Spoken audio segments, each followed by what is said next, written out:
Телефиабет хатрску юзша, харатахума и хеогранзиги, хаукшарстахана, хауиза тагло заши сымадзамыз.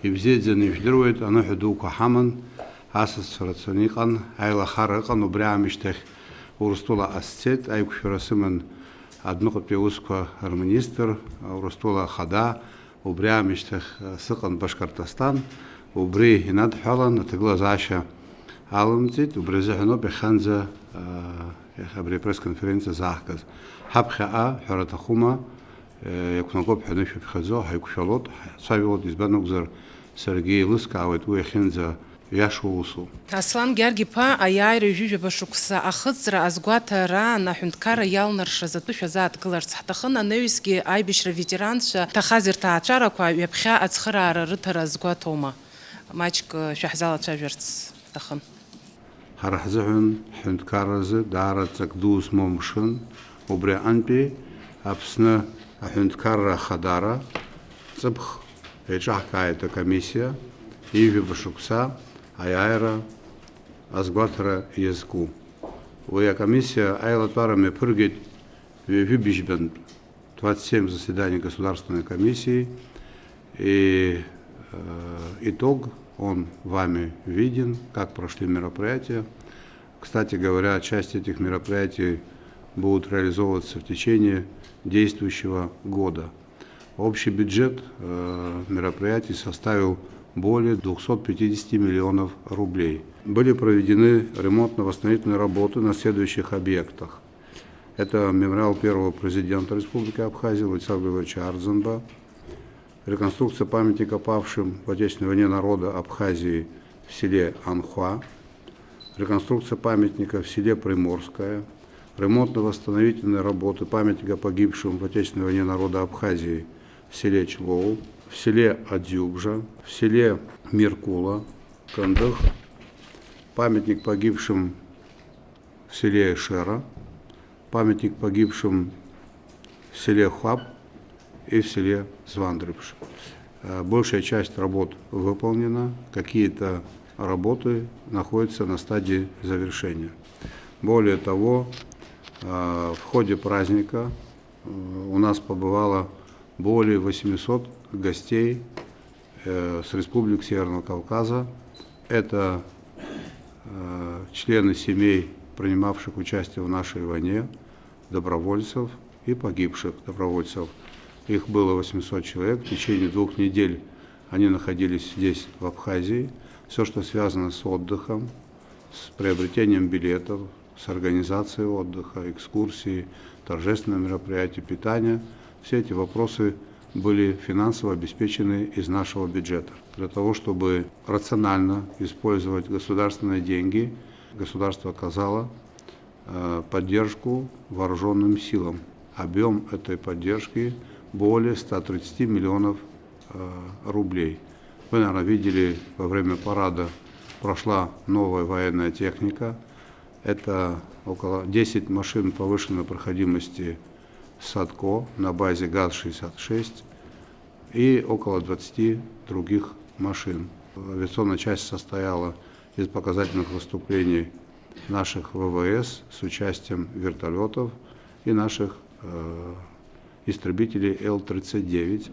Эти летательные аппараты были приведены в надлежащее состояние, были проведены ремонтные работы, и сейчас все это служит на благо укрепления обороноспособности нашего государства. Приобретено в целях эффективной организации оборудования для государственной телерадиокомпании на существенную сумму. Было переиздан фотоальбом Аяйра, фотоальбом «15 лет признания независимости Абхазии». Были установлены памятники генерал-лейтенанту Абхазской армии, первого председателя РОО АРУА, первого министра обороны Аршпа Владимира Георгиевича, Агрба Гивика Муговича, Хварцкой Мушни Хумсаевича. Были приглашены представители наших диаспор с дальнего зарубежья, из Ближнего Востока. Это Турция, Иордания, Ливан. Эта делегация находилась здесь на всем протяжении наших праздничных мероприятий. Была осуществлена единовременная выплата, значит, семьям погибшим в размере 20 тысяч рублей, всем семьям погибшим без исключения, и единовременная выплата в размере 10 тысяч рублей женщинам, ветеранам, инвалидам Отечественной войны народа Абхазии. Далее мы подготовили соответствующий документ, есть постановление правительства, изыщены соответствующие средства, и с будущего года мы увеличиваем на 2000 рублей денежное содержание и пенсии определенным категориям пенсионеров, таким как инвалидам Отечественной войны народа Абхазии, 1, 2, 3 группы, семьи умерших инвалидов Отечественной войны народа Абхазии, семьи погибших в Отечественной войне народа Абхазии. И того количества повышения уровня пенсионного обеспечения должно затронуть 5174 человека. Деньги, соответствующие в бюджете, есть. Общая сумма затрат 125 миллионов 128 тысяч рублей. Эти платежи будут осуществляться с 1 января 2024 года и так в последующее время в том числе. Это коротко о том, что было сделано. Вот отчет. Здесь около 15 страниц. Я не стал останавливаться на менее значимых вещах. Если говорить крупными штрихами, то, что я вам сказал, изложено здесь, и это соответствует той работе, которая была нами проведена. Ожайгуа Мураспыла хада Владимир Путин ишареш ипылара мёпус вон информация хамуала ипылара бзиен мёпус сит шергиш гуалгара бзиен шахсала чаверстахын алыц шаква ипылара гынби. Хайкшура бзиен мёпус урустула хунткара хада анкет шаазиб шехеги игубзера бзиоп элкара харакуб ихшу харакуб харахунткара бату акуйцот хмелат бату рукуйцот азараква бижсарак срыштыс хатиряпха рыбиш безсарак парчы саквиргукет ацхрара ярбан сара хушса вазар уезсара г ядхалоб афымца агана халы хамо а проблемаква айбет безсару брефымца агана халы хамо проблемаква хацбарца зихун уе тактика шуксыки хацбаб ишкуси хацбаб хапха жашукса жокшукса жашукса рынц ауиза проблема хамамзарцазыхон харахта хуп итиги харахту генерация убре генерация аларца зыхона хайцавет а газопровод арцарц абрац эдерглерц юстанцек афымца азцо и якунаго отца ритет жамшрынц ахаре хаует убре ну отца иқайцыз резолюция убре инакуршена аусура халагут убрям штахи бзедзени вдрует ацха яхамо кумста аквала ланзи ацха дари вашруб уи амя ачхамо коп чамяк хамадзам убре анпи убре ацхаргулату чуц хацхахтахуб уи ацхаргулара епсоп хмиллиард ранза уи залшара харах бюджетышы иқадзам убре анпи сарасихет урстула ахада ацхрара айцарц حزخوصوت اتخرارا شستوت حوسيهت وكادنا نيتسلك ريزولوشن ناس يحبط شعام تحد خالو وبرامشتخه يشتسخت الزارا قدر ايخا اميقو دارا يوشرب واص اجيقنا تونل كويبا ريبيجي رتغلو زاشت شيزم يبقر سيغريغزم ويانا غوبريوب قدرت ايخا اميخترا على رويتها وبري املار تزحنا وانزجي ايلا صويرو حمن شكويس نستيت اتخرارا تخوبها ويجيس سخوتسوتي هيت اتخرارا استوتي هيت وبرامشتخ يتيك حيتفايت اربجر كرغانا خالا اتخرارا ارزارس ورتزارا كوجي سفيد غولوتي هيت اتخرارا استوت اباس ريكاتشنو حوزر حيوكشرا برتزارا بيرزكن ساعتكي بجاكير انزا حيتفايون. Президент Украины предлагал Грузии возобновить военные действия или восстановить территориальную целостность. Как бы вы вообще прокомментировали вот подобного рода рассуждения? Как у нас обстоят дела с обеспечением государственной безопасности? Очевидно, эти заявления свидетельствуют о том, что господин Зеленский и стоящие за ним силы пытаются спровоцировать военную ситуацию в Закавказье и развязать новую кровопролитную войну в нашем регионе. Украинские власти пытаются расширить географию участников конфликта и создать дополнительный пояс нестабильности вокруг Российской Федерации. При этом мало кого беспокоит, что в результате войны, которую они хотят развязать, может погибнуть огромное количество мирных граждан, женщин, детей, стариков. Такого рода заявления в последнее время с его стороны носят регулярный характер. Я бы хотел, чтобы вы обратили внимание на реакцию Запада. Она очень вялая или ее нет почти никакой, потому что они разделяют такого рода взгляды по отношению к Абхазии. Вот такого рода деталях вырисовывается вся суть так называемых руководителей западных государствах.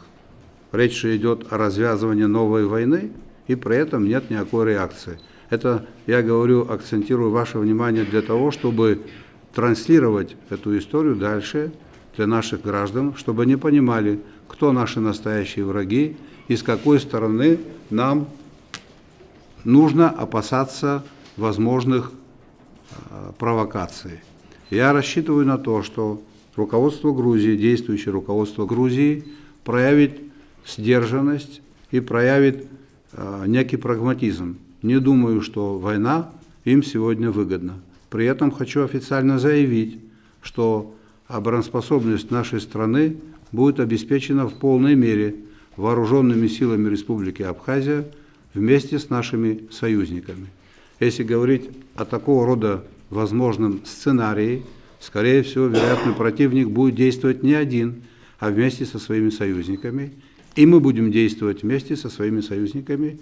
У нас есть союзнический договор, и в рамках этого договора агрессор, возможно, агрессор, получит то, что он заслужит. Но лучше до этого дела не доводить. И мы исходим из того, что это наш принцип сохранения мира.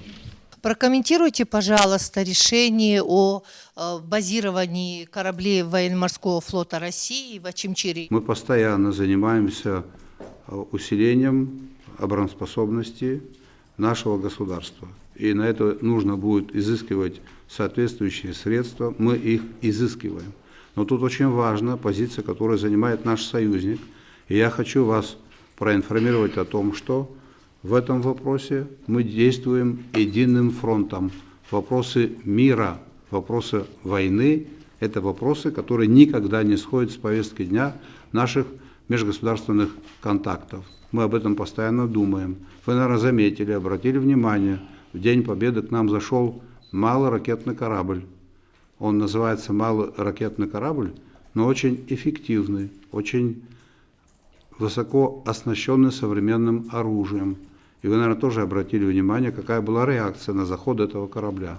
Мы были заинтересованы, это соответствует интересам всех жителей Абхазии, обеспечить твердый мир. А твердый мир можно обеспечить, усилив свои вооруженные силы, чем мы и занимаемся здесь у себя внутри и вместе с руководством Российской Федерации. Поэтому пункт базирования материально-технического обеспечения ВМФ будет развернут в порту города Очимчира, потому как это соответствует нашим интересам. Это направление работы будет только усиливаться, потому что вопросы безопасности и ранее носили первостепенный характер. А сейчас, вы видите, да, ситуация на Украине, ситуация на Ближнем Востоке.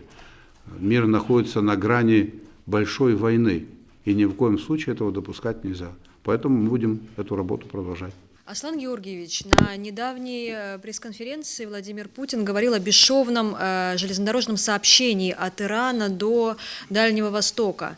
Я так понимаю, что Абхазия входит в этот путь. Как-то рассматриваются вопросы транзита через Абхазию? Какие-то конкретные подвижки уже есть? Сейчас, потому как обстоятельства складываются в Азербайджане, в Армении, скорее всего, этот коридор там будет обеспечен. Ну, соответственно, возникает альтернативная возможность через Дагестан. Там есть железная дорога. Абхазия может быть в эту историю интегрирована, если мы проявим готовность, если готовность проявит грузинская сторона. Я исхожу из того, что это соответствует нашим интересам. Недавно у нас находилась представительная группа специалистов из РЖД. Они уже второй раз к нам приезжают. Они выезжали на восточный участок Абхазской железной дороги. Вы знаете о том, что верхних строительных путей там нет, дальше Очимчири, и в аварийном состоянии или в разрушенном состоянии находятся инженерные сооружения, путепроводы, мосты, тоннели. Их нужно восстанавливать. После работы этой комиссии, которая приезжала сюда, идут расчеты, во что это может обойтись. Здесь комплекс вопросов и политических, и экономических. Для того, чтобы транзит железнодорожный осуществлялся через территорию Абхазии, надо, чтобы эти вопросы были отрегулированы. Политическая составляющая и экономически это должно быть выгодно. Конечно, это экономически выгодно, чем маршрут, связанный с Республикой Дагестан. Тут, если говорить о европейской территории России, то это выгоднее маршрут, но всегда может быть найдена альтернатива. Поэтому мы к этому готовы, к этому разговору. Мы работаем и готовим соответствующие предложения. Пока никаких решений нет. Это вопрос не одного дня. Если это было бы возможно решить в сжатые сроки, то это было бы сделано давным-давно. Но вы знаете о том, что более 30 лет железнодорожное сообщение прервано. И восстановление требует определенного времени. Вы сказали недавно о том, что поезд из Сочи «Ласточка» будет приходить в будущем году, планируется не только в Сухум, но и в Очимчиру. В будущем году планируется, что поезд пройдет в Сухум, и мы готовим соответствующую железнодорожную инфраструктуру, восстановили практически Гудаутский вокзал, там одно отделение будет по обслуживанию пассажиров восстановлено, внутри уже, восстанавливаем железнодорожный павильон Псырцха, восстановим наш главный вокзал и одно крыло для того, чтобы оно обслуживало пассажиров. Мы исходим из наших возможностей. Все это делается на средства Абхазской железной дороги и на средства государственного бюджета Абхазии. Поэтому в будущем году это будет Сухум, и мы рассчитываем на то, что тут очень многое зависит от того, каким образом будут выполняться плановые бюджетные показатели. Пока дела идут неплохо. В планах в 2026 году сделать так, чтобы поезд «Ласточка» дошла до Очимчири. Есть такие планы, и они вполне реальны. Недавно вы говорили о проекте возведения на месте сгоревшего Совмина президент-отеля. В абхазском обществе многие это восприняли болезненно, что это историческое такое место. Ваши намерения не изменились после этого? Как вы вообще эту тему бы прокомментировали? С этим комплексом надо принимать решение. В таком виде комплекс оставлять нельзя. Я не знаю, вы в курсе или нет, за последние 10-15 лет на территории этого комплекса было совершено более 15 тяжких преступлений. Несколько убийств, несколько изнасилований, несколько разбоев. Там лифтовые шахты находятся в аварийном состоянии. Туда приходят дети, бегают по этажам. Может случиться какая-то беда. Нам необходимо вместе с общественностью города Сухум принять решение, что делать с этим комплексом. Если можно было бы легко и с легкими затратами все это восстановить и создать комплекс правительственных зданий, то это было бы сделано давно уже.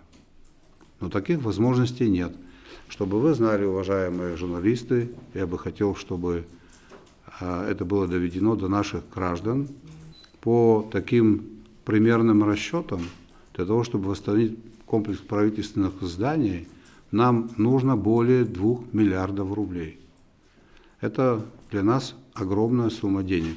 За 2 миллиарда рублей можно сегодня приобрести около 600 квартир для тех, кто стоит в очереди за жильем. На следующий. Когда этот комплекс правительственных зданий строился в 80-х годах, в Абхазии проживало около 600 тысяч людей. Этот комплекс был построен с перспективой на население в 1 миллион людей примерно. Я не думаю, что в таком большом комплексе мы должны разместить государственный чиновничий аппарат. В этом нет необходимости. Поэтому, если быть предельно откровенным, государство не может себе позволить построить это здание для государственных нужд. Есть возможность, идут проговоры, есть определенные заинтересованные лица, если это будет им выгодно, построить какой-то многофункциональный комплекс, в котором часть помещений или часть там корпус один или там крыша корпуса, это могло бы быть передано безвозмездно для нужд государственных органов управления, что-то использовать как офисный центр, часть под гостиницу. Никаких решений по этому вопросу еще нет. Я говорил о президент-отеле на встрече со студентами города Москвы, и эта встреча проходила в президент-отеле в Москве. Я недавно ездил в Белоруссию, и нас встречали, и нас поселили в президент-отеле в Минске. Вы, наверное, знаете, историческая встреча Борис Ельцин, Владислав Ардзенбай, Эдуард Шеварднадзе тоже проходила в президент-отеле в Москве. Вы наверняка бывали на Красной площади и знаете о том, что напротив Кремлевской стены находятся торговые ряды. Это же торговые ряды ГУМ. По этому вопросу надо думать дальше. Все оставить как есть, я считаю, что это неправильно. Но в любом случае, прежде чем принять какое-либо решение, мы обязательно будем советоваться с общественностью города Сухум. Это очень важно. И никаких других действий, которые не будут согласованы с общественностью, я подчеркиваю, с властями, с теми, кто понимает, как развивать город, никакие другие действия мы предпринимать не будем. А почему это вызвало реакцию такую негативную, мне сложно об этом говорить. Наверное, кто-то хочет, чтобы страна не развивалась. Наверное, кто-то хочет, чтобы все оставалось так, как есть. Например, были те, которые противились тому, чтобы пришел инвестор и начал осуществлять реконструкцию комплекса зданий в санатории ПВО. Вот год тому назад это же ожесточенное сопротивление, с чьей стороны встретило так, а сегодня мы имеем вот этот замечательный комплекс, с которым, кстати говоря, отдохнули наши родственники, наших добровольцев Северного Кавказа. Инвестор на свои деньги построил мост, который тоже подвергается критике. И мало кто сказал о том, что большое вам спасибо, у него таких обязательств не было. А подъемник будет сделан на этом мосту. И если перила не нравится кому-то, то тоже можно заменить. Была поставлена задача открыть мост к 30 сентября. И они там работали до поздней ночи. А иногда бывало, что люди работали всю ночь. Вот что нужно отметить. Вот на чем нужно делать акцент, с моей точки зрения. Но, к сожалению, есть люди, которые не хотят этого. По разным причинам. Кто-то в рамках внутриполитической борьбы, кто-то, есть люди на самом деле не заинтересованы в том, чтобы страна развивалась. И завершая эту тему, хочу сказать точно. То, чего там не будет в комплексе зданий, так это там казино точно не будет. Как об этом заявили некоторые известные общественные деятели. Первый вопрос по аэропорту, там несколько заключается. А можете назвать компанию, которая будет заниматься восстановлением аэропорта? Сколько средств на это планируется потратить? Будут ли средства из бюджета Абхазии? Если да, то сколько? Это вот первый вопрос. Второй. Ранее сообщалось, что Абхазия и Белоруссия будут развивать контакты по линии Минобороны и спецслужб. Есть ли какие-то уже положительные договоренности? И вообще можно сказать, что Белоруссия де-факто признает независимость Абхазии? В течение текущего месяца вы узнаете, общественность узнает, с какой компанией подписан инвестконтракт. Хочу проинформировать нашу общественность о том, что в реализации этого проекта государственных денег, бюджетных денег Республики Абхазия нет, ни одного рубля. Все за счет инвестора. Сейчас кое-какие цифры уточняются, поэтому, когда мы подпишем контракт, а контракт мы подпишем в этом месяце, вы детали будете знать. Более того, там условия были, в соответствии с которым инвестор должен восстановить за свои средства, осуществить капитальный ремонт 2 подстанций, которым пользуются в том числе жители этого района, привести в надлежащее состояние автомобильную дорогу, осветить ее и отремонтировать мосты. Это автомобильная дорога, которая от республиканской трассы идет до аэропорта. По дате открытия аэропорта сроки не сдвигаются. Технические полеты у нас будут не позднее июля, запуск 31 декабря 2024 года. По Белоруссии, вот в конце действующего месяца представительная группа, несколько министров выезжают в Белоруссию, и они будут там работать с коллегами. Это уже подвижки. Конечно же, там обсуждаются вопросы межгосударственных отношений. Говорит о том, что Белоруссия готова признать независимость Абхазии, пока еще рано. Но работа в этом направлении идет интенсивная. У нас приоритет – это Российская Федерация, далее это Республика Беларусь, Министерство иностранных дел и все министерства соответствующим образом проинструктированы, и как приоритет внешнеполитического курса, этот курс обозначен руководством страны, президентом Абхазии. Аслан Георгиевич, хотелось бы подробнее узнать о встрече с министром иностранных дел России Сергеем Лавровым. Какие вопросы вами обсуждались? Как вы вообще оцениваете прошедшую встречу? Вы знаете, взаимоотношения с Российской Федерацией можно охарактеризовать как взаимоотношения между братскими народами, настоящими союзниками. Есть вопросы, они связаны в том числе с программой гармонизации наших законодательств. Там было несколько пунктов, а точнее более 40. И мы в этом направлении работаем. Установлены определенные сроки. Часть вопросов удалось решить в эти сроки. Часть вопросов решить не удалось. Поэтому мы детально обсуждали вопросы гармонизации, вопросы координации внешнеполитического курса нашего. Вот все наши контакты с Республикой Беларусь, в том числе, это с поддержки Российской Федерации, с поддержкой Министерства иностранных дел Российской Федерации. Те же самые вопросы обсуждались, что и с президентом Владимиром Владимировичем Путиным. Вопросы, связанные с регулированием двойного гражданства. Мы должны в ближайшее время, в ближайшее время мы ожидаем указа президента. Для чего мы это делаем? Для того, чтобы облегчить вопросы для наших граждан. Это делается во имя и на благо граждан Республики Абхазия, которые хотят получить российское гражданство. Но есть определенные бюрократические препоны, есть некоторые правовые нестыковки, они требуют постоянной работы. Чем мы и занимаемся, сверяем часы и по намеченному курсу идем вместе. Далее работа на Ближнем Востоке и по всему миру. Но это как бы по мере наших возможностей. В этом вопросе Министерство иностранных дел оказывает нам всемерную поддержку. Господин президент, уважаемые коллеги, встреча с министром иностранных дел Российской Федерации прошла максимально продуктивно. Как отметил Аслан Георгиевич, один из ключевых вопросов – это действительно вопрос скорейшего вступления в силу соглашения об урегулировании вопросов двойного гражданства. И мы рассчитываем на то, что в самые ближайшие недели, месяцы этот вопрос уже будет решен и начнется уже практическая реализация. И вступит в силу механизм упрощенного получения гражданства Российской Федерации для граждан Республики Абхазия. Кроме того, как отметил президент, обсуждались вопросы нашей работы, нашей скоординированной совместной работы с российскими коллегами в различных регионах. Мы обсуждали ситуацию, связанную с нашим сотрудничеством, скажем, с Объединенными Арабскими Эмиратами.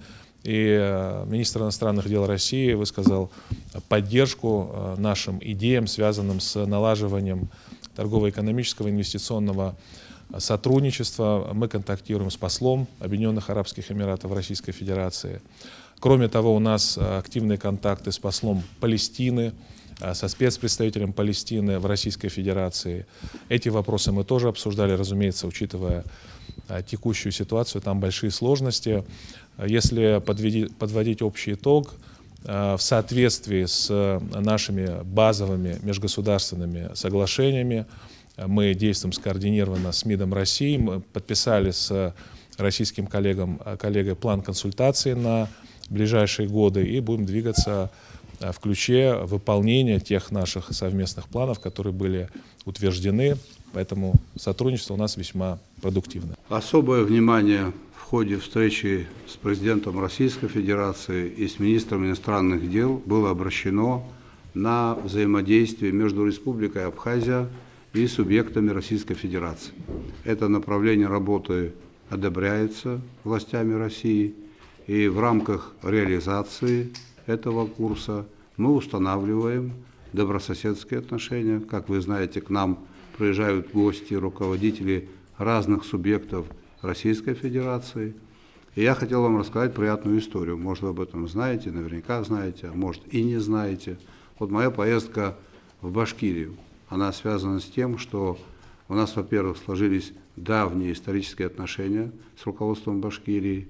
Вы знаете о том, что в тяжелые времена руководство Башкирии, народ Башкортостана оказывал всемирную поддержку нашей республике. Там обучалось несколько десятков наших ребятишек на бюджетной основе, и проживали они в общежитиях бесплатно, и все это время испытывали заботу и внимание властей Башкирии.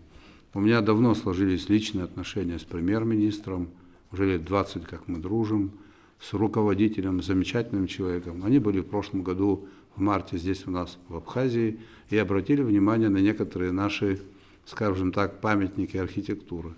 И им очень понравилась наша Сухумская колоннада, им очень понравилась колоннада в городе Гагра. И в лучшем месте, в городе Уфа, кстати, город очень красивый, республика динамично развивается, в лучшем месте в течение 1 года будет построена копия нашей Сухумской колоннады. И по краям этой копии будут установлены фигуры национальной одежды башкира и абхаза. И это место будет называться местом дружбы народов Абхазии и Башкортостана. Это, на мой взгляд, очень важное событие. Очень важное событие. Эта история останется на века.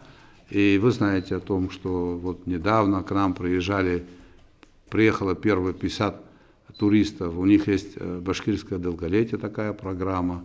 Вот приезжают, да, пенсионеры. Более того, я уже просто говорю о эмоциональных вещах, о приятных вещах. У нас налаживается деловое сотрудничество, у нас экономические контакты начали приобретать уже реальные формы. Мы подыскали здесь место, и они будут восстанавливать. Здесь в свое время был пионерский лагерь из Башкирии.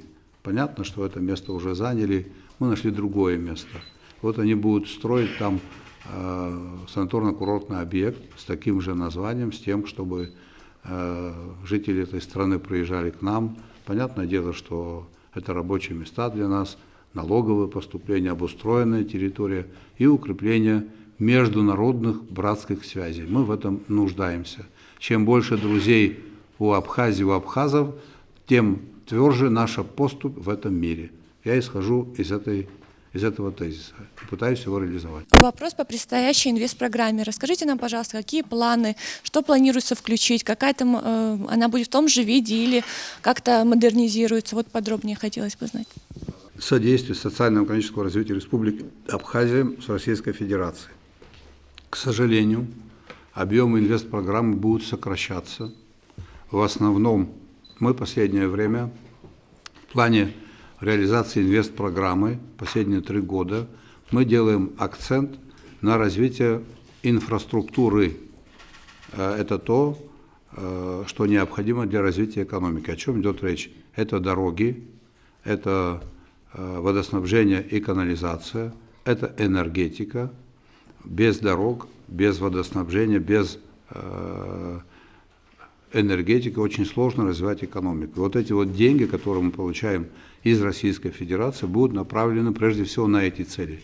Единственная тема, которую мы сохраним и обязательно доведем до конца, это строительство детской больницы в городе Сухум. Под это дело деньги будут, но объемы инвестпрограммы, еще раз я вам говорю, сокращаются. Вы знаете, по какой причине. И нам необходимо в повседневной своей практике, в планах своих среднесрочных и дальнесрочных исходить из этого. Мы сами должны научиться пополнять свой бюджет, планировать свое будущее и заниматься развитием наших территорий, прежде всего экономическим развитием. Это очень важное направление деятельности. Самое главное направление деятельности – это обеспечить экономический суверенитет абхазского государства, обеспечить людей работой. Я вам об этом говорил, цифры вы знаете, у нас обозначилась определенная тенденция. Но тут огромный пласт нерешенных вопросов, и мы этим занимаемся. Поэтому вот такая история по инвестпрограмме. Если в долларовом измерении инвестпрограмма, к примеру, в 2012 году или в 2011, или там в 2014, в 2015 это было примерно 100 миллионов долларов, сегодня это 10 миллионов долларов. В 10 раз сократилось. Но мы в любом случае благодарны руководству Российской Федерации. Для нас это очень ценный вклад в Абхазию. Но мы должны действовать сами, из этого исходить. Есть дошкольное учреждение в городе Сухум, называется АПРА. Очень хороший садик с многолетней историей, потрясающее место расположения, находится прямо на берегу моря, вот на Маевском повороте расположен. Сотни детишек туда ходят, вот и мои дети туда ходили, продолжают ходить, но здание находится просто в ужасающем состоянии. Здание требует капитального ремонта. Я исхожу из наших реальных возможностей и не считаю для себя допустимым или возможным вас дезинформировать. В этом году существенное вложение в этот садик осуществить мы не сможем. Но эта проблема нам известна. Эта задача была поставлена мэру города. И в 2024 году мы изыщем средства и начнем там осуществлять ремонтные работы. Я бы хотел, пользуясь случаем, обратить ваше внимание, с 2009 года по настоящее время построено или капитальным образом отремонтировано 24 садика в Абхазии. И все эти садики были отремонтированы или заново были построены при поддержке, не при поддержке, а за счет средств помощи Российской Федерации. Если мы все-таки решим войти в состав союзного государства, нам, безусловно, придется разрешить продажу недвижимости уже не иностранцам, потому что мы будем в составе одного государства. Я хотела бы знать, как вы планируете противостоять вот такой ассимиляции Абхазии, на мой взгляд. И второй мой вопрос все-таки касается апартаментов, очень любимая тема в Абхазии, такая активная. Если мы не согласимся принять закон об апартаментах, если мы не захотим отдавать в собственность госдачу Пицунда, то в нарушение всех подписанных договоров и соглашений между Российской Федерацией и Республикой Абхазия, как вы думаете, Россия заберет военные базы, отнимет пенсии? Вообще эти вещи разве взаимосвязаны? Что касается возможного участия в союзном государстве нашей республики, 24 ноября 2014 года был подписан договор между Российской Федерацией и Республикой Абхазия, вернее, между Республикой Абхазия и Российской Федерацией. В статье 3 этого договора сказано, я хочу, чтобы вы это запомнили, значит, основными направлениями развития союзничества и стратегического партнерства являются проведение скоординированной внешней политики, создание общего пространства обороны и безопасности, формирование общего социального и экономического пространства, содействие социально-экономическому развитию Республики Абхазия и, внимание, создание условий для полноценного участия Республики Абхазия в интеграционных процессах на постсоветском пространстве, реализуемых по инициативе или при содействии Российской Федерации. Этот документ был подписан 9 лет тому назад. И в рамках реализации этого документа проведена определенная работа. Некоторые статьи этого договора реализованы, некоторые статьи договора находятся на стадии реализации, некоторые статьи остались без внимания. Значит, мы говорим о союзном государстве. Я уверен в том, что принципы союзного государства, прежде чем туда войти, наверняка, те, кто входит в это союзное государство, опыт мы изучаем, предусмотрели правовые механизмы защиты некоторых своих, скажем так, национальных интересов. Во-первых, нас туда силком никто не гонит, так вопрос не стоит. И никогда так вопрос не ставился. Конечно же, мы будем все взвешивать, все плюсы и минусы. Но коль скоро договор такой подписан, я считаю, что нам необходимо укреплять союзнические отношения. Но когда подойдет время, мы будем принимать решения здесь, в Абхазии. Будем принимать решения не самостоятельно, президент будет принимать решения. Будет принимать решения парламент, будут принимать решения люди. И поэтому до этого еще далеко. Вот эти вопросы, которые вы обозначили, наверняка такими вопросами задаются не только вы, а какое-то количество наших граждан. И мы найдем ответы на эти вопросы. Пока я считаю преждевременным говорить на эту тему. Вопрос так еще не стоит. Мы только к этому подготавливаемся, в том числе и гармонизация. Тут может быть и квоты по гражданству, или по количеству проживающих. Тут много разных механизмов, которые работают. Поэтому фобии, которые существуют, они мне понятны. Мы их будем учитывать. И никаких дополнительных фобий на нашем пути не будет. Мы, наоборот, будем их снимать. Прежде всего, любой шаг, который будет предприниматься руководством Абхазии, президентом Абхазии, будет направлен на обеспечение интересов граждан Абхазии, жителей Абхазии. Если это невыгодно нам, то такие шаги мы делать не будем. Вы из этого можете исходить и можете быть в этом уверены. Вы, наверное, знаете о том, что апартаменты в Абхазии из существующих норм, которые были приняты несколько лет тому назад, идет строительство этих апартаментов. Мы сейчас приняли постановление правительства, которое ограничивает этажность в городе Сухум. Каким-то образом эти вещи попытались упорядочить. Но строительство апартаментов у нас в Абхазии не запрещено. Другое дело, что мы или люди, которые строят апартаменты, сейчас, как это мне представляется, могут строить в любом месте. Нет, скажем так, нормативных актов, которые могут идентифицировать этот термин, параметры какие-то задать. И как я это вижу, мы могли бы с этого иметь дополнительные поступления в бюджет, если бы был принят нормативный акт, в соответствии с которым владелец апартаментов будет платить дополнительные налоги, новый вид налогов. И если мы бы пошли по такому пути, мы могли бы грамотно распределить наши ресурсы, в том числе земельные, где эти апартаменты могут быть, на каких условиях, как будут работать управляющие компании, как будет вестись учет тех, кто будет приобретать, и тех, кто будет проезжать.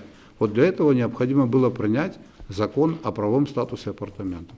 Вы знаете, что он находится в парламенте, будут они это принимать, не будут это принимать, это уже прерогатива парламента. Можно в него вносить изменения, можно какие-то статьи убрать. Это же работа, правильно? Это работа, которая ранее не проводилась. Я неоднократно об этом говорил, и сейчас хочу вам напомнить. В 2017 году было дано поручение правительству Республики Абхазия разработать программу развития города Гагры как туристического многофункционального кластера. И в этой программе написано четко, этим занимались институты, Институт пространственного планирования, Институт урбанистики, заплатили деньги за эту программу. Она у нас есть. Другое дело, что она не была реализована. В рамках реализации этой программы только в городе Гагра должны были построить около 1,5 миллиона квадратных метров, 600 тысяч квадратных метров апартаментов. Это не случилось в силу разных причин. Поэтому эту тему рано или поздно, скажем так, ранее тоже поднимали. Мы хотим к этому вопросу подойти цивилизованно. Каким-то образом, и это вполне возможно, укрепить институт государства, чтобы эти, не государства, а институт гражданства, чтобы эти вещи не были увязаны. Каким-то образом спланировать так, чтобы поднять потенциал восточных регионов Абхазии. Это связано в том числе и с территориальным планированием. Это связано с серьезным оживлением. Почему сегодня на эту тему актуально говорить? Почему программа, которая была разработана в 2017 году для Гагарского района, не была реализована? Та программа не была реализована, потому что под нее не было источника финансирования. Сегодня ситуация, конъюнктура сложилась так, что строительство комплекса, в котором есть и апартаменты, и гостиничные номера, это финансовая модель более выгодная, быстрее, более окупаемая. Но у бизнесменов, как правило, нет денег. Они обращаются в банки, берут эти деньги, а банк должен видеть финансовую модель, должен понимать, когда эти деньги будут возвращены. Вот вы знаете, у нас работает программа льготного кредитования. Она начала работать с 2016 года. И в рамках программы льготного кредитования построено несколько отелей. В Сухуми-2 и один в Гагре. И вы знаете, скандал не может вовремя обслужить эти деньги. Но это же нам выгодно, чтобы бизнес развивался, правильно? Но если бы у них, я говорю, если часть, они имели бы право, допустим, да, там законное в свое время, значит, там построили 100 номеров, 50 это апартаменты, 50 апартаментов он бы продал, этот бизнес пошел бы по-другому. И кредитная история была бы закрыта, и банк ему дал бы на развитие еще деньги. То есть это вещи взаимосвязанные. Поэтому такая история, она, скажем так, многогранная. Надо развивать экономику, а это без финансовых средств невозможно. Долгосрочную брать деньги в кредит в абхазских банках и работать очень сложно. Если посмотреть структуру портфеля кредитного в Абхазии, наши банки зарабатывают деньги только на микрокредитах. И там 24-30% годовых. Ну, у кого-то кто-то, не дай бог, умер, поручители нашлись, он взял 300 тысяч, за 5 месяцев вернул. Но развитие экономики, если мы говорим о масштабном развитии экономики, мы же говорим о необходимости строительства детского сада. Вот мы должны всех наших детей обеспечить возможностью находиться в детских садах. Детские сады должны быть современного уровня. Все это требует серьезных финансовых вложений. Туристическая страна – это основное направление нашей деятельности. Субтропическое сельское хозяйство, транспортные возможности, логистика. Вот что у нас может работать. Но а как мы развиваем нашу территорию в этом плане? Какое количество земли у нас обрабатывается земель? А сколько обрабатывалось? Почему производство всех видов культур, которые были в советское время, упали в разы?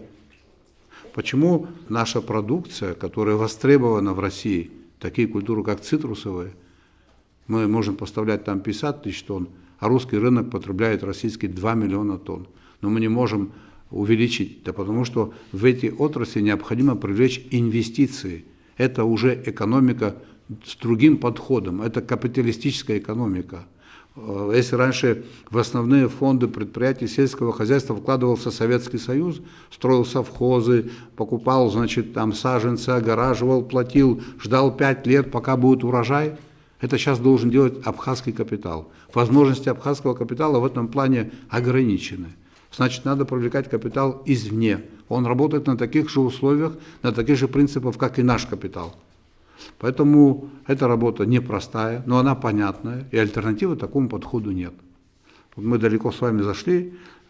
Вопрос, связанный с апарт-отелем, это прежде всего и главным образом это экономический вопрос. Есть попытка его политизировать. Время все покажет. Аспекты, апартаменты, госдача. Госдача – это отдельная тема, апартаменты – это отдельная тема. Это нужно нам больше, чем кому-либо. Я об этом неоднократно говорил. Решения принимаются соответствующими государственными институтами, которые наделены полномочиями от наших граждан. Аслан Георгиевич, у меня вот такой вопрос. Не так давно произошла смена руководства в Министерстве внутренних дел, и хотелось бы узнать, как вы на сегодняшний день оцениваете работу правоохранительных органов? У военных две оценки – удовлетворительно и неудовлетворительно. Вообще-то говоря, мы проводим с определенной периодичностью совещания, они носят контрольно-отчетный характер. Министерство внутренних дел докладывает по основным направлениям, как обстоят дела. Есть, там разная картина складывается. В целом она значительно лучше, чем была когда-либо по таким преступлениям, как похищение, разбои, грабежи, убийства, изнасилования, значит, кража в отношении отдыхающих. Там картина улучшилась существенно. Не просто она улучшилась существенно. Это уже не обозначилась тенденция, она сформировалась и установилась. Есть проблемы, связанные с количеством дорожно-транспортных происшествий. Хотя в 2016 году, я хочу, чтобы вы просто это знали, у нас на дорогах погиб 81 человек. Почему это происходит? По разным причинам. Существенным образом возросло количество автомобилей. Даже за последние 3 года, с 2019 года, по настоящее время, количество автомобилей в Абхазии выросло вдвое, на 100%. Тогда была цифра около 39 тысяч, сегодня мы имеем картину около 77 тысяч автомобилей. Такое количество автомобилей в Абхазии не было даже в советское время. В советское время было зарегистрировано 41 тысяча. Дороги наши остались такие же, как и были. Наши дороги требуют в обязательном порядке, как это необходимо по условиям безопасности, чтобы была разделительная полоса. Кстати говоря, вот с учетом того, что мы отмечали 30-летие Победы, и под это дело мы приурочили, за свои собственные средства мы привели в порядок республиканскую трассу. Почти полностью ее осветили. Вот эту часть между Псов и Сухумом, ремонт столбов, освещение мы осуществляли за свои деньги. Это не из инвестпрограммы Российской Федерации. Нанесли дорожную разметку. От осевой полосы на несколько метров провели расчистку зеленых насаждений. Это тоже связано с повышением уровня дорожной безопасности. Это вещи взаимосвязанные. Значит, у нас реализуется программа в рамках Министерства внутренних дел, программа, которая связана с обеспечением безопасности дорожного движения. Мы в этом году на эти цели отпустили более 30 миллионов рублей. В течение 2 лет у нас будет центр обработки данных, в котором будут стекаться все нарушения, которые фиксируются на дорогах с помощью средств объективного контроля. Эта работа идет. Несколько сот новых дорожных знаков в этом году было установлено. Сотрудники ГАИ работают на износ, надо отдать должное, и там у нас не комплект. Вот это направление работы, работа, связанная с обеспечением безопасности дорожного движения, там у нас есть, я сейчас уже смело могу сказать, что они носят объективный характер. Конечно, нужно изыскивать средства и повышать заработную плату тех, кто работает на этом направлении. И нас, потому что дорожная, значит, ситуация проще не становится. Мы развиваем Восточную Абхазию. Мы для того, чтобы разгрузить в том числе нашу автомобильную дорогу, запустили вот эту электричку. Мы запустим аэропорт. Мы наладим морское сообщение. В этом году уже были круизные корабли, но все равно для развития экономики нам нужно делать новые дороги, делать в Гагре объездную дорогу. Это огромные деньги. В тех местах, где это возможно, делать полосу безопасности разделительную. Это тоже огромные деньги. И тогда ситуация в этом направлении изменится. Во всем остальном я оцениваю работу коллектива Министерства внутренних дел и в целом силовиков, правоохранителей удовлетворительно. Традиционно с октября месяца у нас начинаются вопросы по уровню воды в плотине Ингургэс. И, как мне известно, не знаю, насколько верна информация, квоту за 2023 год мы уже практически израсходовали, то электричество, которое нам дает Россия. Как у нас в этом обстоят дела? Нам Россия будет давать переток, и на каких условиях нам будут помогать, и будут ли? Есть такая проблема, я бы ее назвал проблемой, потому что объем социального перетока, который был оговорен российской стороной, неоднократно задавались вопросы. Социальный переток оплачивался из бюджета Российской Федерации, это была поддержка, помощь. Он практически исчерпан. Но этот вопрос мы тоже ставили перед руководством России, в том числе перед Владимиром Владимировичем Путиным, и он обещал нам поддержку. Для того, чтобы самостоятельно стать на ноги в этом направлении, мы тоже проводим большую работу. А именно, идет интенсивная установка приборов учета потребления электроэнергии. До конца этого года будет установлено около 26 тысяч. 26 тысяч приборов мы установим примерно в будущем году. В этом смысле, когда стоят приборы, уровень собираемости можете умножить вдвое. И потребление электроэнергии падает процентов на 20-25. Идет экономия. Это очень важное направление деятельности. И мы этим занимаемся. Я рассчитываю на то, что такого рода поддержка нам будет оказана Российской Федерации, потому что эта история, они подходят к этому с пониманием. Я бы хотел вас проинформировать о том, что по сравнению с прошлым годом, несмотря на то, что у нас появилось несколько десятков новых туристических объектов в этом году, уровень потребления электроэнергии снизился почти на 140 миллионов киловатт-часов. Это прежде всего связано с тем, что идет постоянная, может быть, не всегда эффективная, но постоянная борьба с майнингами. И мы потребили в этом году на такую цифру меньше. Мы входим в осень в этом году с лучшими показателями. Но природный фактор, конечно, он... А так, если у нас были бы деньги, приобрести, обеспечить переток за деньги, это вообще никакой сложности нет. Люди с удовольствием готовы продать. Но денег у нас нет, поэтому мы в этом вопросе будем рассчитывать и надеемся на поддержку Российской Федерации. Нам нужно примерно в таком духе, вот у нас сложности, если дела будут идти так, как сейчас идут, будут еще в течение 3 лет. В течение 3 лет мы восстановим в отрасли такую картину, которая будет удовлетворять наши потребности. Мы это сможем сделать за счет установления приборов, за счет экономии. И у нас средства стали поступать все-таки другие уже, финансовые показатели лучше, идут ремонтные работы на подстанциях, это тоже экономия, это тоже уменьшает технические потери существенным образом. Я хочу вам сказать, что за наши деньги бюджетные такие масштабные работы в энергетике давно не проводились. По поводу экспортного кредита переговоры идут, экспортный кредит нам не дали пока, но нам безвозмездно, это благодаря, значит, позиции, вот личной позиции министра финансов Российской Федерации, на 300 миллионов рублей приобретут приборы учета. Это в дар Абхазии. И как раз-таки на 300 миллионов мы сами предусмотрели около 200 миллионов в бюджете этого года, и дальше предусмотрен. Нам нужно время и небольшая поддержка со стороны России в течение 2 лет. И потом мы выкарабкаемся. Плюс к этой истории, я в нее верю, мы на эту тему говорили с вице-премьером правительства России.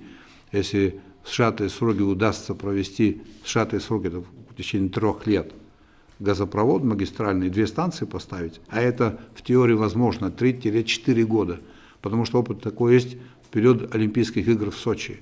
И будем иметь генерацию, то это уже как бы выход из положения. Бываете в посольстве, в московской абхазской диаспоре, встречи проводите. Оцените, пожалуйста, работу нового посольства и московской абхазской диаспоры.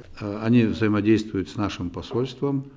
Это очень хорошо, потому что все мероприятия, которые проводит наша диаспора вместе с нашим посольством, они на слуху. Об этом знают местные власти. И это означает, что ситуация на пульсе. Вот голос Абхазии в Москве, а лицо Абхазии в данном случае в Москве это молодое лицо. И я как бы даю хорошую оценку, удовлетворительную. И дальше надо работать, и учиться надо. У меня как бы произошла неточная была информация. У нас в Москве обучается сегодня только в одном вузе, в финансовой академии, как мне сказали, меня это сильно удивило, 200 человек уроженцев Абхазии. Ну, дай это Бог, чтобы все эти 200 человек вернулись, чтобы такая потребность в финансистах была у нашей экономики, чтобы еще больше даже вернулось. Ну и во всех остальных учебных заведениях. Там получается, наверное, более чем 500 студентов обучается только в Москве. И 80% этих студентов обучается на бюджетной основе за счет поддержки российского государства. И это надо иметь в виду. Мы очень редко с вами видимся, Аслан Георгиевич, и чаще всего, не могу не отметить эту деталь, мы получаем информацию из российских СМИ, к большому сожалению, и у нас, у абхазских журналистов, очень большая проблема с доступом к информации. Пользуясь случаем, я для вас подготовил объективную информацию. Вы там один репортаж недавно готовили, вы тоже воспользовались неправильными источниками информации. Я сейчас вам передам. Вы в следующий раз, когда такие вещи будете писать, исходите из... Это для вас лично. Она была, это официальная информация, видимо, плохо вы ее искали, вам было, наверное, неинтересно. Что надо сделать, чтобы государственные чиновники, вообще любого ранга, вспоминали о существующем законе о СМИ?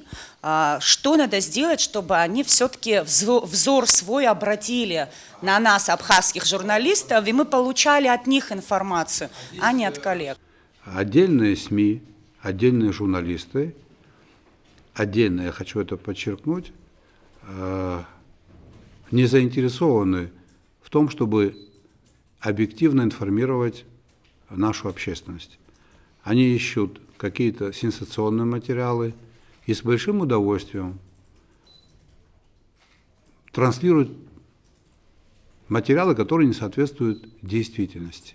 Почему журналисты должны торопиться и выходить в эфир, в СМИ с материалом, который не соответствует действительности. Если они не смогли получить материал, неправильно сказанное слово, специально искаженное слово, вброс информации. Я понимаю, что отдельные СМИ обслуживают интересы определенных политических групп. Я понимаю, что идет внутриполитическая борьба за власть. Но качество этой борьбы, чистота этой борьбы во многом зависит от журналистов. Харахман апсны у айфлер патуру хуцозар идырны амцум харо. Абришашам дырны амцанухалак убрианагу убрёб у айфлер у жарцу тахуб убрианагу уёб у айфлер патуру хуцацом. И жены черей наугарцу тахуб амюяша микуцарц.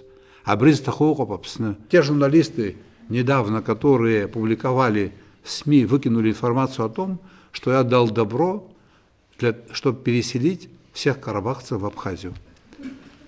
Мне таких журналистов приглашать на встречу.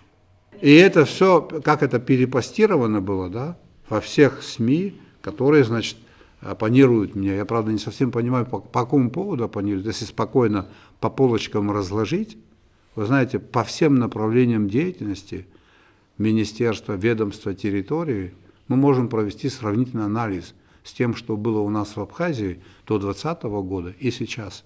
И на цифрах мы можем получить картину. И вы увидите, что эта картина не такая плохая, как кажется многим, исходя из цифр. Мы видим, как многие вопросы политизируются, и какие-то моменты каждая из сторон пытается, вот оппозиция пытается, да, на каждом из, на партотелях, на Совмине, всегда делают политику. Может быть, как-то нужно наладить коммуникацию с оппозицией, прийти к какому-то консенсусу по некоторым вопросам, чтобы их не политизировали, чтобы они шли дальше, чтобы развивалась страна. Может быть, стоит наладить какой-то диалог, какую-то площадку, где власть с оппозицией будет вести диалог? Мы растем в целом, я так предполагаю, наши государственные институты укрепляются, общественные институты становятся лучше, чем они были, так я думаю. И все-таки тут в чем-то время нам должно помочь. Это одна история. Другая, вот эти вопросы, о которых вы говорили, ну, их не надо политизировать. Эти вопросы находятся в компетенции одного из важнейших государственных институтов, компетенции парламента. Парламент был избран нашими гражданами. Просто нужно наших граждан уважать. Вопрос об апартаментах поднимался и в 2017 году. Даже была программа. Это же интересно посмотреть, почему. Да потому что это развитие, это правильный акцент. Если его грамотно реализовать, это принесет только нам всем плюс. Это плюс принесет нашим гражданам. Мы решим проблему тех, у кого нет жилья. Если за 3 года мы предоставили жилье, оказали поддержку, бесплатное жилье приобрели там 160 человек, то мы можем, если запустим такой механизм, мы можем 1000 квартир в год давать бесплатно. Это решение демографических проблем и так далее. Но тут внутриполитическая борьба. Тут сделать так, чтобы действующая власть не показала результатов. Этим руководствуется часть, ну, она, видимо, существенная, часть тех, кто оппонирует действующей власти. Давайте цифры, сели, поговорили. В связи с этим, если вот эти законы, там, законопроекты, их пока нет в виде законов о правовом статусе апарт-отелей, они такие вот прямо антинародные, как принято говорить некоторыми общественными деятелями. Я бы хотел обратить их внимание на закон о особых экономических зонах, который был принят в 2016 году, и на указ президента Абхазии в 2017 году, в соответствии с которым 7100 гектаров выделено компании в Гальском районе, и ни экономической зоны нет, и ничего не делается, и 65 миллионов рублей. Нисфа, вам не интересно? Вы послушайте, а потом проверьте. И 65 миллионов рублей денег еще государству должны, налог на землю. А если вы почитаете этот закон, вы представляете, как это по Пицунде говорили, нет абхазской юрисдикции. Особая экономическая зона, туда вообще нельзя никому заходить. Она должна быть огорожена, туда будут приходить корабли, выходить, там полная, значит, самостоятельность. И это и есть история, которую надо было бы изучить. Ну, никакой же реакции не было в то время. 7100 гектаров. Был создан механизм, правовой механизм отчуждение земли в пользу частных лиц. Надо сравнивать эти вещи, и будет понятно, какой курс был более эффективным и правильным, тот, который мы сегодня реализуем, или тот, который, например, был связан с принятием этого закона. Нам нужно обустраивать свою страну. Нам необходимо иметь современные вооруженные силы. Нам необходимо сохранить свою историю, свою культуру, свой язык. Нам нужно сохранить свои традиции. Нам нужно обеспечить всех людей, желающих, работой. Человек, который хочет работать, работу должен иметь. Этого не сделано. Наиважнейший вопрос. Вопрос строительства военной базы в Ачимчирском районе, в селе Миркула. По какой причине это не состоялось? Были аргументы у некоторых общественных деятелей, что абхазский солдат не должен жить в русской казарме.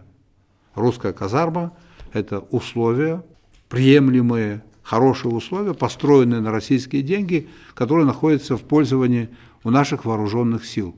Хорошо, если абхазский солдат не должен жить в русской казарме, я принимаю этот тезис, он же должен жить в абхазской казарме, в хорошей. Где эти абхазские военные казармы? Кто их построил? Не имея альтернативы, можно было руководствоваться такими соображениями. Абхазская армия должна была получить новые виды вооружения, перевооружение должно было пройти на 7 миллиардов рублей в рамках строительства военной базы. В тогдашних ценах. Есть вещи, которые я не могу говорить публично, не имею права, но это шанс стратегический, который был упущен. Есть механизмы решения проблем наших в ближайшие 5-10 лет, программа развития, пусть предложат.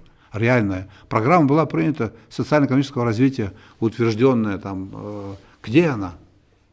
Кем она реализована? Указом президента Хаджимба. Программа 25 шагов, на которую потратили 300 тысяч евро. Кстати, неплохая программа. Почему эти программы не были реализованы? Какая защита у малого бизнеса, ну, в частности, в области туризма есть? Как мы собираемся защищать мелких предпринимателей абхазских, которые сохраняют всю денежную массу в стране? Есть какие-то планы по поддержке вот таких вот мелких, тех, кто сдают маленькие номера? А вы знаете о том, какое количество туристов принимает город Сочи, в котором есть и огромные отели, и маленькие гостевые дома, и квартиры сдают? Город Сочи принимает в прошлом году, по итогам прошлого года, я попросил мэра города Сочи, он прислал отчет.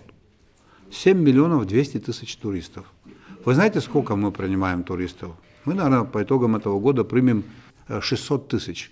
Я не имею в виду однодневников. У нас есть куда расти. Все маленькие наши отели в сезон были заполнены. У нас, знаете как, у нас нет сегмента дорогих отелей. Вот о чем идет речь. Это одна история.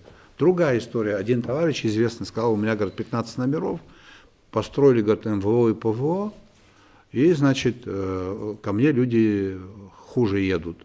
При этом он ценовую политику, значит, свою менять не хочет. И оказывать сервис на другом уровне тоже не хочет. А теперь давайте мы развернемся и посмотрим. У него там индивидуальный предприниматель, это такая форма, там 3 человека его семья, 2 копейки платит. А здесь работает 300 человек, из них 95% граждане Абхазии. Да, вот в этом отеле. 300 человек – это только первый этап. И поступления в бюджет государственный будут другого уровня. Я хочу сказать 2 мысли до вас довести. Маленькие ательеры, гостевые дома – это не конкурент, это другой сегмент. Это так же, как есть разные сорта воды, разные сорта пива, разные сигареты люди покупают. Наш рынок в этом смысле далеко не заполнен, его нужно заполнять. Если город Сочи, который меньше нас в 3 раза территориально принимает 7 миллионов туристов, нам такая плотность, наверное, не нужна, как в Сочи. Мы, которые больше в 3 раза, без проблем можем принять 5 миллионов. Но мы можем всего сегодня принять 600 тысяч. Нам есть куда расти, и нам нужно расти. Это первая история. Вторая история состоит в том, что этот вид бизнеса, он наименее отрицательно воздействует на природу. Это все-таки не заводы и фабрики, где, значит, у нас могут возникнуть проблемы с экологией. Это люди, которые душ приняли, в море искупались, чистенькие домики. Это развитие нашего сельского хозяйства, потому что они это все будут потреблять. Да, мы на развитие сельского хозяйства сегодня тратим какие-то деньги, но это мало, надо вкладывать. Вы говорите, вот деньги они увозят туда. Они деньги туда пока не увозят, никто из них еще не окупился. Они пока эти деньги не получают, которые увозят. Но сегодня вы посмотрите, сколько денег уходит в Среднюю Азию. Под 1 миллиард рублей. Да, но эти же деньги уходят. Уходят. А здесь, наоборот, наш производитель будет поставлять. Они все налоги здесь платят. Они хорошие налогоплательщики. Вы посмотрите, кто больше платит. Вы поймете, что так получилось, я не знаю. Только догадываюсь, по какой причине бизнесмены, в котором иностранный капитал, более ответственно платят налоги. Это факт. Вот в том же Библиоглобусе в Тамаше, там в разное время работает от 40 до 150. 95% это местные жители из села и вокруг которой. А как по-другому нам развивать? Поэтому тезис о том, что большой бизнес туристический несет в себе угрозу для маленького, он несостоятельный. Маленькие гостевые дома, огромное количество людей с удовольствием туда будут приезжать. На каждый товар есть свой покупатель. А в рамках льготного кредитования по программе мы деньги выдаем. И они этим занимаются. Конечно, хочется все, но вы же понимаете, что всего не будет за один день. Вы за динамикой надо прослеживать. И я хочу, чтобы все было хорошо. Но так не бывает. Мы же занимаемся и развитием сельского хозяйства. Не было таких денег. Около 100 миллионов рублей в год мы в него вкладываем в сельское хозяйство. Частный капитал более эффективен. Понимаете? Вот примеры строительства предприятий за последние 30 лет с участием государственного капитала, они не оправдали, потому что частным капиталом можно рисковать. Они рискуют своими деньгами, но делают дело. Приведу вам пример. Хотите, приведу вам пример. Вот форелевое хозяйство слышали, наверное, да? 1 ноября будет год, как объект появился новый арендатор. Заработная плата была там, на этом объекте, 7 тысяч рублей. Средняя заработная плата. Продукцию они выдавали, около 6 тонн показывали по году.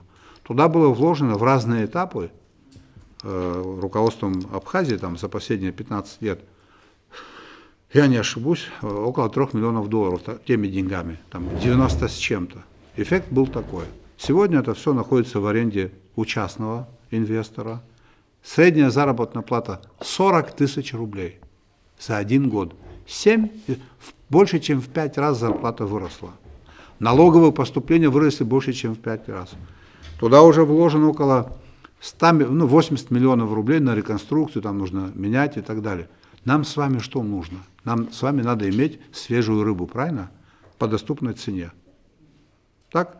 Но если эти люди с этой задачей справляются лучше, и при этом платят такие деньги тем, кто там работает, это правильный шаг или неправильно?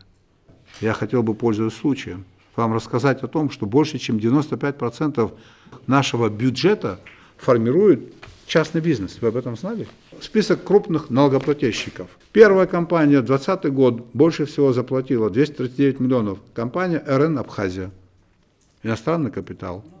Дальше. Вина и воды Абхазии. Иностранный капитал.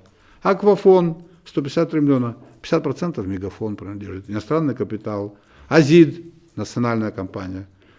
Мобайл, иностранный капитал. Это в 2020 году первая пятерка. Что постоянно домашний арест выбирают в качестве меры пресечения? Домашний арест выбирают в качестве меры пресечения, потому что это законная мера пресечения, к сожалению. И те законопроекты внесения изменений в части противодействия организованной преступности, которые были направлены мной в парламент, там изменения не были приняты. Все-таки и поэтому судья принимает решение в соответствии с законом.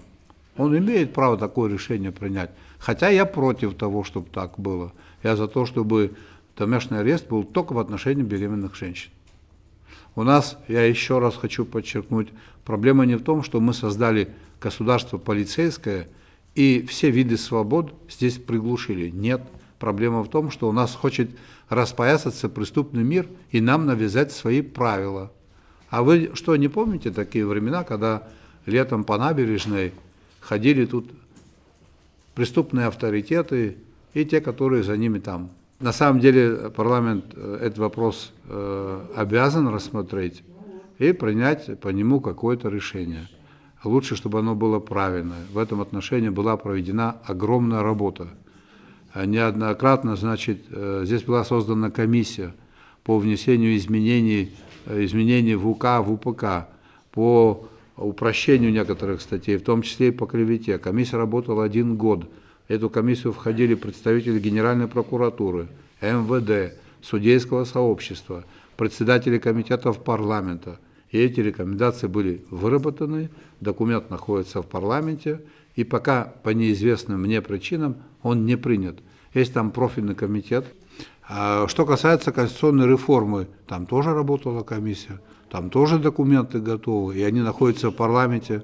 Скажите, пожалуйста, насколько соответствует действительности информация о том, что количество ваших советников и помощников превысило 30 человек? Есть определенные правила, установленные, в соответствии с которым в штате, те, кто в штате, они в штате. Эти штаты никто не раздувал, и я имею право иметь неограниченное количество советников и помощников. Это не ограничено на общественных началах. Никто в штатное расписание изменений не вносил. Есть определенное количество, даже, по-моему, 1 единица не занята еще, если мне память не изменяет. Мы пришли к необходимости создания на базе нашего университета курсов подготовки абхазских управленцев. Те, которые будут работать в органах исполнительной власти. Это недорого будет стоить. Нам в этом плане поможет, значит, Российская академия госслужбы. Сейчас идет формирование курса обучения. Какие дисциплины человек должен знать. И определенный набор знаний, с которым он должен с этого заведения выйти. Если он претендует занимать в последующем какие-то чиновничьи руководящие должности. Все-таки это очень важно, когда уровень квалификации он стандартизирован, тогда люди начинают говорить на одном языке, и конфликтных ситуаций становится меньше и меньше. Мне кажется, в наших условиях это важно. Это первое. Второе, все-таки увеличивать количество государственных чиновников нам, по-моему, не нужно. Мне так кажется. Мы умещаемся вот здесь, вот, где мы сидим. Главное работать эффективно и приносить пользу своим гражданам. По итогам года встретимся, и вы можете задать вопросы, связанные с деятельностью министерств, с деятельностью глав администрации районов, ведомств и так далее. Мы можем вместе подвести итоги. И тауб дарадзе, обзирать сала.